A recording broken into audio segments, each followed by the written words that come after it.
These are my actual season tickets, my seats from Giant Stadium as it was torn down. The Giants were kind enough to tear out our 5 seats and deliver them. The Giants were kind enough for a price? Yeah, well, they did bang on my door and ask me to open their new stadium for 4 nights last summer, so this was a nice little gift. As they say, so only the first one is free, John. Exactly. So did you sit on those seats with your children and watch games? Yeah, my dad and my 3 sons. And this is how we'd sit every Sunday at Giants, and still do. We have seats in the new stadium, but they won't let me take them out with me when I leave at the end of the game.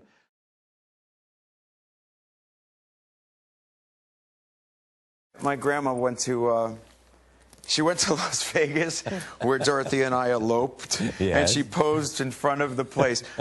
I wasn't there, you know. They keep this sign outside the Graceland Chapel. To say that they married you and your high school sweetheart? Yeah, that says Lorenzo Lamas under me. I don't think he's married to the same lady any longer. But the Graceland Chapel, you know, they keep that out there. And so for whatever reason, we've been good for business there at the Graceland Chapel where I was married. But yeah, that's the story of my grandma there. Was it as bad and tacky as it looks in the movies when you two got married there? Yeah, sure. The flying Elvises, we had them all.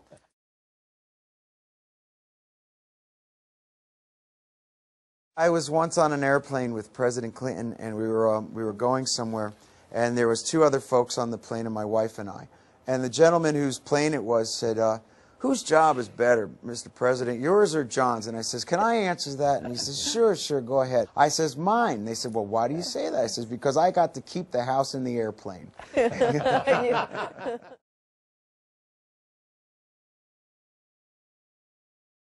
My most prized possession in this room, now that I'm looking down here, is this. This is a proclamation given to me by President Obama, signed also by the Secretary of State Clinton, naming myself to the Council on Community Solutions. So I'm one of 25 people on this council, and our job is to help disenfranchised youth gain employment and help them with education. What does that mean, John? I've been in an outreach program to startup and tech companies to try to take some of these kids and train them, either give them internships or training, pay for their education kind of opportunities so that they can get this gainful employment going forward.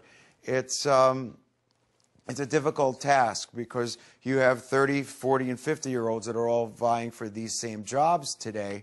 The president has put us up to this task, and it's not easy, and it's not getting any easier, but until we deliver, it's going to sit there waiting for its moment to sit there.